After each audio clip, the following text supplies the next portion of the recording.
Assalamu alaikum. Thank you once again to all our Salam Media viewers and listeners for being with us. I hope you enjoyed that interview with Harith Yusuf, Palestinian filmmaker and writer, and his explanation of how the settlements and the settlers are preventing Palestinians from accessing their land, their olive groves, their figs and grapes, etc., as well as the indigenous vegetation. And so they have gone from being self-subsistent to now being dependent on bought food. Now we have joining us on audio from Palestine, Sam Stein, who is a writer and activist and the field coordinator for Rabbis for Human Rights. Sam has been spending the last few months living in Masafer Yatta, which is the village that is, or the area that is featured in the Oscar-winning documentary No Other Land. And just this week, Sam was injured trying to protect Palestinian villages from the settlers who regularly attack them. Sam, thank you for being with us and welcome to Salam Media. We really appreciate you. My pleasure. Thank you for having me.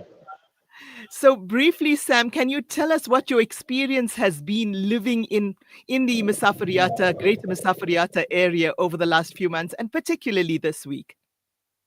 Yeah, absolutely. It's been a really amazing experience, really have bonded with the community and undermined the borders of separation that this regime has put in place. It's also, of course, been very, very difficult. The conditions of living are not what I'm used to. And of course, as you mentioned, there is kind of rampant settler violence and military activity, which is why I'm there trying to document everything and use my more privileged, unfortunately, presence to de-escalate and make sure that violence is less likely to happen, for the simple reason that the settlers can't attack me with the same impunity. So that means that they're a little less likely to be violent when I'm around. And for the past 6 months that I've been living in Masafer Yatta, that's kind of been my day-to-day, just being in the village, helping out in any way I can, and being in touch with Palestinian activists on the ground who constantly let me know if there are settlers present in any village or community or agricultural land. And I get those calls. I try and rush over and be there to offer my presence and to document and to translate and call the police if necessary and if requested. Do the police actually help? 99% of the time, no. Honestly, the main reason that we do it is to kind of try and have a record and paper trail that we did call the police, to show and document and log how unhelpful they are. And every once in a blue moon, they will kind of pull a settler out of an area, which is always a nice little bonus almost, because we don't expect it to happen when we call. So you're currently in the village of al Khair, is that correct? Yes, that's where I live right now. I'm actually closer to the Bethlehem region, planting olive trees with the Palestinian community here with Rabbis for Human Rights. With Rabbis for Human Rights. Okay, that's excellent. I've seen some of the videos you've posted on social media, and on average, while you were in al Khair, because that's where you've lived longest, I believe, how often would these attacks happen? It kind of depends on the, severity and kind of what we're discussing. The harassment is daily, especially in Khair in particular. There have been a few settlers from a nearby outpost that really almost every single day will go and bring their sheep into the village, will turn on the village's water and waste it all, will harass residents, graze on private land. The settlement just started an olive grove really right in Khair, stealing a big swath of land that way. And less common, but still, all too common.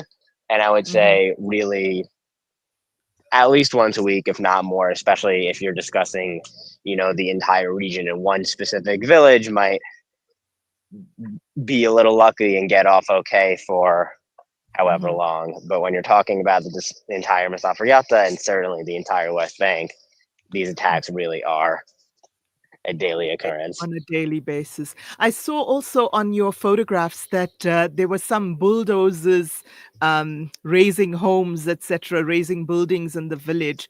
Does that happen regularly too? That's incredibly common, and I would say less common. It kind of the so almost every single Palestinian building in Area C, which is a portion of the West Bank that, according to the Oslo Accords, is under full Israeli civil and military control.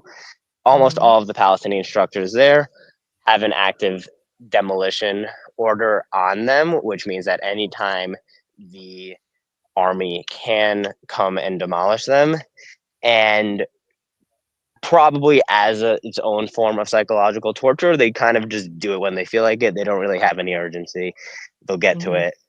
Yeah. There's a bizarre trend that all Palestinians in Masafer Yatta, at least, know Wednesday is demolition day. Like Wednesdays, for some reason, are when they're the most common, Uh-huh. and they kind of happen when Almost. they happen, and there's a massive element of randomness to it. Okay, okay. That sounds a horrible way to live, quite frankly, having your land stolen, having your water sources wasted or stolen, and then also having buildings raised for no apparent reason and on no apparent schedule. So, Sam, I would like to take this opportunity to also say that we, as South African Muslims who have lived for a long time, especially under apartheid, with fellow Jewish activists, are very aware that not all Jews are Zionists, that Judaism is not equitable to Zionism, and that we do appreciate the kind of initiatives that you and your fellow rabbis and your fellow volunteers are taking to help protect Palestinians on their own land. Because, as you said, you're probably quite a lot less likely to be attacked than they are, but you did get attacked this week. Is that correct?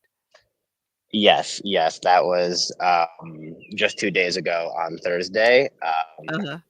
I I was on the way back from working with a community that was forced out of their home by settlers and had an order from the Supreme Court that they're allowed to return. Uh-huh. But as soon as we got there, settlers called the army, and the army kicked me out, saying that it was Area B and that I'm not allowed to be there. And then, of course, once I left, the Palestinians also left. So it kind of Uh-huh. shows how the army is very good at kicking them out without kicking them out. You know, they can say, "Oh, we didn't kick the Palestinians out; we kicked this Israeli out."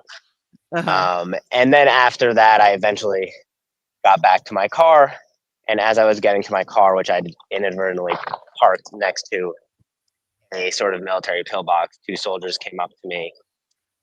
I think they thought I was Palestinian, which kind of highlights a lot of the dynamics Uh-huh. at play here. And Right. they immediately asked for my ID and asked what I was doing. I tried to calmly explain. They pretty became aggressive and started filming, and then I started filming. And the Uh-huh. second that I did that, one of the soldiers said, "You messed up. That's 6 hours of your life down the drain," in reference to the maximum amount of time that the military is allowed to detain someone. And he Mm-hmm. immediately began attacking me and the volunteer that was with me, and Right. blindfolded us and zip tied our arms behind our back My and dragged word. us into the military base, where we Uh-huh. were forced to, onto our knees to just kneel on the ground, bound and blinded for a few hours. Eventually, the volunteer with me was actually eventually let go with no real legal action. I was Uh-huh. handed over to the police and arrested on the accusation attacking a soldier, which is obviously the Oh my. exact opposite of what happened. Right. Yeah. And I then I believe was you brought to the sustained a police and black eye. interrogated. Yeah. Yes, yeah. And I was handed over to the police and brought to a station in a nearby settlement where I was interrogated for Mm-hmm. about an hour. Honestly, as far as police interrogations go, this one was pretty smooth compared to what Uh-huh. I've been through in the past and what some of my friends have been through in the past. And Okay. the charges were dropped, and I was banned from that specific Area. junction in the West Bank for 15 days. Okay. Okay. Well, Sam, as I said earlier, we do appreciate that you put your safety on the line to help protect Palestinians.